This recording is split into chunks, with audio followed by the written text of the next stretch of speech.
Il y a des actions gouvernementales qui sont menées par des ministères de manière individuelle, mais in fine, il n'y a pas une action coordonnée, il n'y a pas de la synchronisation de tout ce qui se fait. Le modèle de développement, on a tous contribué, le CMGM aussi, il a déposé sa copie. Malheureusement, le gouvernement, il ignore le rapport du modèle de développement. Bonjour à tous et bienvenue dans Le Scan, le podcast actu de Tel Quel, podcast à retrouver sur toutes les plateformes de podcast, Apple Podcast, Spotify, Deezer et en vidéo également sur YouTube, Facebook et Instagram. Aujourd'hui, j'ai le plaisir de recevoir Youssef Guerraoui. Bonjour. Bonjour Landry. Vous êtes le président du Centre marocain pour la gouvernance et le management. Le SMIC à 3000 dirhams, c'est donc acté. Il y a un accord social qui a été signé à la fin du mois d'avril et célébré donc pour le 1er mai. 3000 dirhams, sur le plan symbolique, c'est bien, mais est-ce que très franchement, il n'y a pas un risque de nuire à la compétitivité des entreprises marocaines? Alors franchement déjà, quand on voit l'application de l'augmentation du SMIC, elle concerne principalement les travailleurs du secteur public. Environ 200 000 sur tout le territoire national, donc c'est pas significatif, d'accord, par rapport à une population active de travailleurs ou une population active occupée, inoccupée qui avoisine les 10 millions de Marocaines et de Marocains. Donc ça, d'un premier côté. D'un deuxième côté, je pense que il fallait cibler beaucoup plus les travailleurs, les ouvriers du secteur privé, oui. D'accord. Donc 3000 dirhams, ça va un petit peu améliorer leur niveau de vie aujourd'hui avec le renchérissement des matières de première nécessité.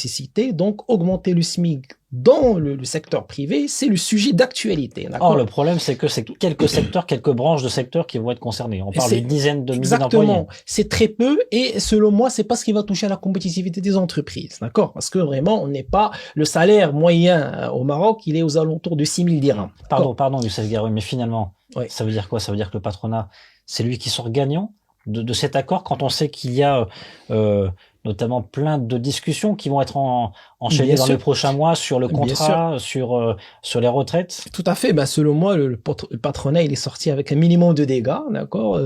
Principalement pas de charges engagées en termes de compensation, en termes de masse salariale, et que encore une fois, c'est le public qui a pris, je dirais, une longueur d'avance sur les avantages à octroyer aux fonctionnaires, mais ce n'est pas significatif. Ça représente pas le citoyen marocain. Je vous posais la question, Youssef Guerraoui, parce que c'était pour poser le décor, pour que tout le monde comprenne bien.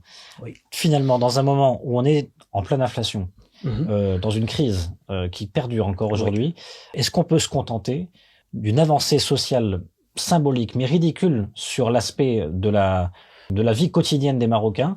Est-ce qu'on manque pas d'imagination? Est-ce qu'il n'aurait pas fallu, par exemple, lancer une grande chasse aux sorcières, ça c'est un mot un peu vulgaire, mais une grande opération de régularisation des salariés non déclarés ou sans contrat? Je rappelle qu'il y a seulement 2 millions de salariés qui sont déclarés aujourd'hui dans notre pays.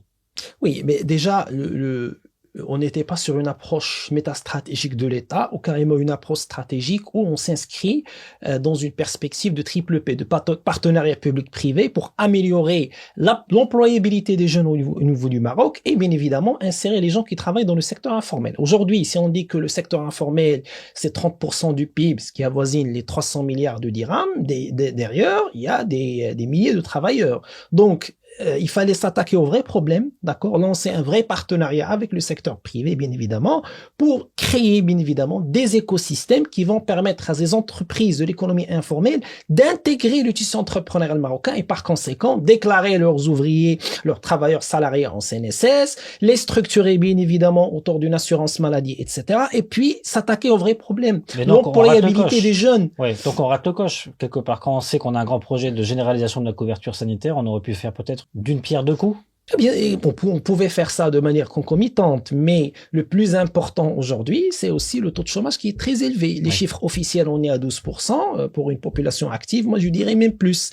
Avec les effets de la crise sanitaire, avec le renchérissement du coût de la vie, plusieurs multinationales, ils ont ralenti les recrutements. Les entrepreneurs, les patrons d'entreprises prennent du recul parce qu'on est vraiment dans un climat d'incertitude vu tout ce qui se passe à l'international. La guerre entre la Russie et l'Ukraine, il a déjà impacté l'Europe et impacte directement le Maroc. Donc, il fallait vraiment aller vers des solutions innovatrices où on va créer de l'emploi, pas seulement pour faire baisser le taux de chômage, mais pour créer une nouvelle dynamique économique. Si on se retrouve en fin d'année avec un taux de croissance qui ne dépasse pas les 1%, selon plusieurs études qui ont été faites par Banque Maghreb, le HCP, etc. Pour moi, c'est catastrophique. Mais avant non seulement, si tu permets, non seulement on est en inflation, mais aussi on est en décroissance. Donc, on n'est pas du tout sur la relance économique, sachant que c'est un sujet qui a été évoqué depuis la sortie du Covid. Depuis un an, on parle de relance, de reprise économique, mais on est sur de la décroissance et sur de l'inflation qui touche le quotidien du citoyen et du citoyen. J'allais vous poser la question, où est la relance? Aujourd'hui, on la constate pas. Et puis, on parle de mortalité d'entreprise, on va en parler dans quelques minutes. Exactement. Donc, justement, un point très important. On peut pas parler de relance économique si on n'a pas un plan stratégique de la présente alliance gouvernementale. Là où on va, une feuille de route sur laquelle on va travailler sur les 3-4 ans. D'accord? L'impression que j'ai pas voulu exprimer mon avis depuis le début, mais après 9-10 mois, il y a des actions gouvernementales qui sont menées par des ministères de manière individuelle, mais in fine, il n'y a pas une action coordonnée, il n'y a pas de la synchronisation de tout ce qui se fait. Le modèle de développement, on a tous contribué, le CMGM aussi, il a déposé sa copie. Malheureusement, le gouvernement, il ignore le rapport du modèle de développement. Je veux pas les axes, je veux pas les chantiers du modèle, ni pour promouvoir l'entrepreneuriat au Maroc, ni pour traiter la problématique de l'employabilité des jeunes, ni pour traiter le grand problème des secteurs sociaux vitaux, la santé et l'éducation, à part une réforme à part qui a été menée au niveau de l'enseignement supérieur. Mais le problème, c'est un problème de coordination, c'est un problème de vision claire, un problème stratégique. Je vois des actions opérationnelles, ministérielles éparpillées qui se font à droite et à gauche, mais on va pas atteindre les résultats. L'entrepreneuriat. On va parler du programme Forza qui a été lancé il y a quelques semaines. Un programme qui arrive après Intilaka, qui arrive après d'autres programmes qui existent déjà lancés par les CRI, lancés par l'INDH. Est-ce que très franchement, c'est un programme de trop? Alors, déjà, effectivement, on a une multitude de programmes avec un manque d'évaluation, d'accord? Il n'y a pas de suivi. Le programme Intilaka, il avait bien démarré, d'accord? Les gens m'ont contacté personnellement. Nous, au niveau du centre, on a aidé, on a accompagné des gens. Il y a des gens qui ont pu avoir le programme Intilaka parce qu'ils disposaient de garanties. D'autres qui n'avaient pas de garantie, c'est des blocages. J'ai vu des navettes, j'ai vu des rejets bancaires. Les gens n'ont pas pu bénéficier. Aujourd'hui, on donne des chiffres, juste pour terminer l'idée. Aujourd'hui, on donne des chiffres sur les gens qui ont obtenu le programme Intilaka, mais il faut qu'il y ait aussi des chiffres, des statistiques sur le nombre de rejets, nombre de refus et des rejets en cascade. J'ai vu des gens régulariser leur dossier, d'accord, et malgré ça, ils ont reçu des rejets. Alors, pour le programme Forza, la première remarque, et tout le monde la connaît, le budget est très faible. Est-ce qu'on veut lancer l'entrepreneuriat au Maroc avec une enveloppe de 100 000 dirhams? Comment on veut créer une TPE ou lancer une start-up marocaine avec 100 000 dirhams? Aujourd'hui, avec le renchérissement des matières premières, avec tout ce qui se passe, 100 000 dirhams pour lancer un mini petit projet, c'est pas suffisant que pour un auto-entrepreneur. Donc déjà, il y a une problématique de l'enveloppe.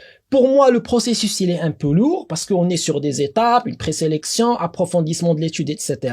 Alors que le programme Intilaka, pour les gens quand même qui avaient quelques garanties, on pouvait avoir l'enveloppe qui peut aller jusqu'à 1 200 000 si on fait un dossier complet dans un mois, si tout va bien. Donc déjà, perte de temps. On a mobilisé beaucoup dans la communication, donc j'ai vu les critiques des gens.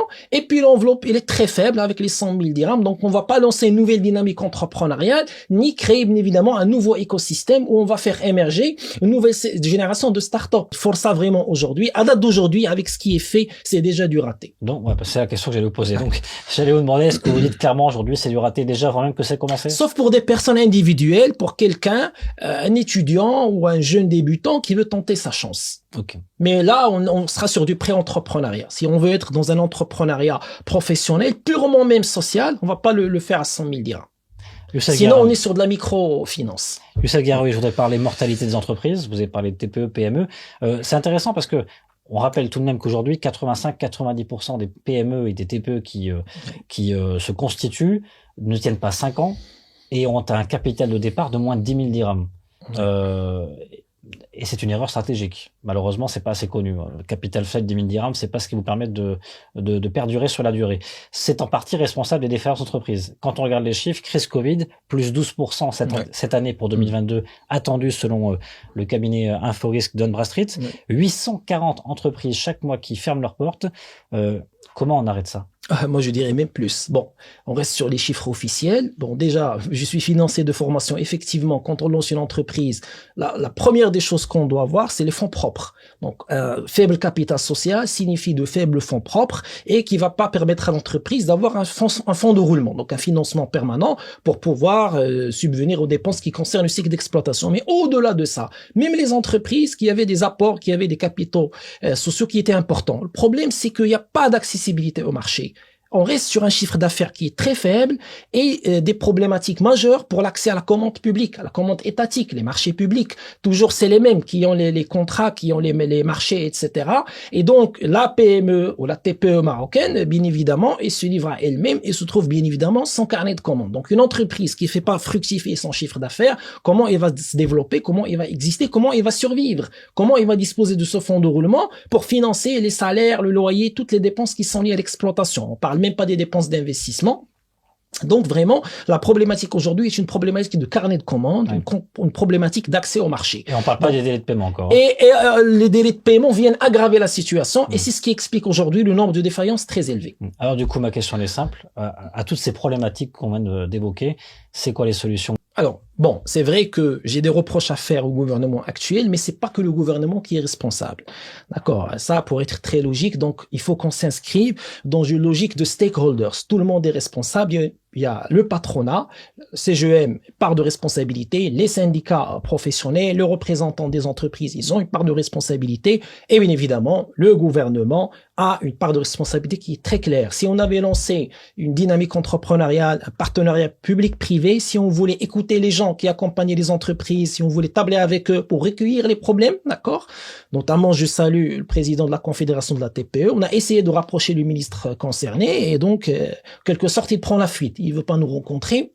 Ça, c'est son problème. Le message est lancé. Le message est lancé parce que nous, on voulait lui soumettre les problématiques que vivent les entrepreneurs au quotidien, mais lui, il part faire autre chose. Au-delà de ça, donc vraiment, il faut travailler les problématiques de l'entreprise marocaine. Il faut aller droit au but. Donc, une problématique qui concerne les mécanismes de financement, faciliter les dépenses d'investissement. Les gens doivent avoir des budgets d'investissement pour pouvoir se lancer en entrepreneuriat et pour pouvoir développer. Il y a des gens qui veulent aujourd'hui, je les connais, investir dans des secteurs très productifs, gisements de productivité. Ils veulent juste avoir un investissement. Ils veulent juste investir, mais pas le prêt d'honneur pour les dépenses d'exploitation. Des investissements pour créer des machines, pour améliorer le matériel de production. Il n'arrive pas à accéder au financement. Et puis la problématique des marchés. Pas que dans le secteur public, mais aussi dans le secteur privé. Les deux, secteur public et secteur privé, doivent faire confiance aux TPE marocaines, aux très petites entreprises aussi, aux petites entreprises pour qu'ils puissent avoir des carnets de commandes. Une entreprise qui ouvre et qui n'a pas de carnet de commandes, c'est une entreprise qui va disparaître. Et c'est toujours les mêmes qui en bénéficient. Les moyennes et les grandes entreprises, comment on va créer une nouvelle dynamique? Comment on va développer l'entrepreneuriat au Maroc si on va pas booster les TPE et les PME qui représentent aujourd'hui le 90% de notre tissu entrepreneurial marocain. Ce n'est pas le podcast le plus joyeux que j'ai fait, mais bon, on a dit quelques réalités. Merci beaucoup, Youssef Garoui. Avec plaisir, cher Landry, et merci encore une fois pour l'invitation. Président du Centre marocain pour la gouvernance et le management.